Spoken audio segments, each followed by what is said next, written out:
झारखंड के इतिहास में सबसे बड़ा नक्सलियों का आत्मसमर्पण लातेहार जिले के जिला समरनालय में देखने को मिला, जहां झारखंड जन मुक्ति परिषद के 9 नक्सलियों ने पुलिस के समक्ष भारी मात्रा में हथियार के साथ सरेंडर कर दिया। वहीं पुलिस ने दावा किया कि अब झारखंड से जेजेएमपी का अस्तित्व खत्म हो गया है। बता दें कि सरेंडर करने वालों में संगठन के सुप्रीमो रविंद्र यादव सहित कई इनामी नक्सलियों ने भी सरेंडर किया है।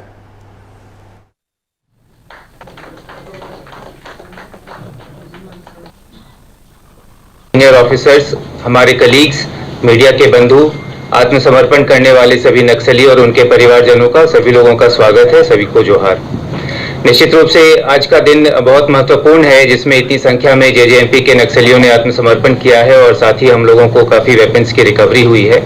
ये अचीवमेंट पॉसिबल हुआ है क्योंकि पुलिस मुख्यालय के लगातार जो स्ट्रैटेजिक प्लानिंग है और दिशा निर्देश है, उसके साथ ही सीएपीएफ के सीनियर ऑफिसर्स हम लोगों को हमेशा प्रोत्साहित करते रहे हैं, डायरेक्ट करते रहे हैं और इन जोनल लेवल, रेंज लेवल पर हम लोग प्लानिंग करके लातेहार डिस्ट्रिक्ट में अपने ऑपरेशंस को बहुत ही बारीकी से प्लान करते हैं और सक्सेसफुल इंटेलिजेंस कलेक्ट करते हैं और सक्सेसफुली ऑपरेट करते हैं। सरकार की योजना नई दिशाएं और आप घर लौट चले के तहत जो बच्चों की जो किलकारियां सुन रहे हैं, 9 उग्रवादी जो यहाँ हम लोगों के समक्ष सरेंडर किए हैं, उनके साथ पूरे परिवार है। बच्चों की किलकारियां जंगल में नहीं सुनाई पड़ रही थी।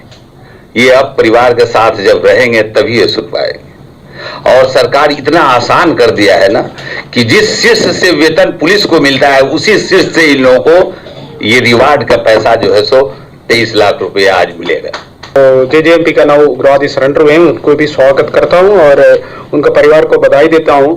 उनको भी इसमें भूमिका रहा है कि ये लोग को सरेंडर करने में। इसमें आप देखे होंगे कि जैसे आईजी सीआरपी ने बताए थे कि जो ओवरऑल ब्रीफ झारखंड का स्थिति क्या है उसके बारे में बताए थे। मैं एक चीज बताना चाहूंगा। आप देखे होंगे हाल के दिनों में कई बार हम लोग जो उग्रवादी के साथ मुठभेड़ हुआ है, कई उग्रवादी मारा गए हैं, जैसे गुमला में हुआ, पलामू में हुआ है, बोकारो में हुआ है। ऐसी स्थिति है कि अब जो भी बचा कुचा उग्रवादी है वो सब मारा जाएंगे। और इस पर अधिक जानकारी के लिए हमारे साथ लातेहार से संवाददाता रुपेश अग्रवाल हमारे साथ जुड़ चुके हैं। रुपेश, 9 जेजेएमपी के जो उग्रवादी है उन्होंने सरेंडर किया। बताया जा रहा है कि झारखंड के इतिहास में सबसे बड़ा सरेंडर है, क्या कुछ जानकारी है? रुपेश, क्या मेरी आवाज आ रही है आप तक? जी। सबसे बड़ी ये सरेंडर कह सकते हैं, 9 उग्रवादियों ने जेजेएमपी के सरेंडर किया एक साथ।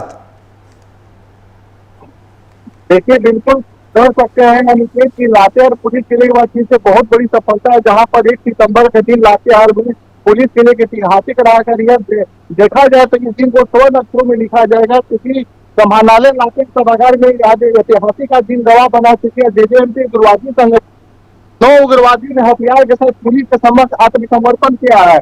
इसमें सबसे मुख्य बात यह है कि इसमें 5 पर जो कुल 30 लाख रुपए का इनाम था और ऐसा झारखंड की तरफ से पहली बार हो रहा है कि इतनी बड़ी संख्या में उग्रवादियों ने आत्मसमर्पण किया है। मौके पर सीआरपीएफ के कई अधिकारी और साथ ही पुलिस अधीक्षक और वो पलामू के डीआईजी भी मौजूद थे। साथ ही साथ पुलिस अधीक्षक ने यह कहा कि समाज में मुख्य धारा से लौटे उग्रवादियों को बधाई दी और समाज से जुड़कर रहने का और सरकारी योजनाओं को लाभ उठाकर एक सच्चा नागरिक बनने की अपील की।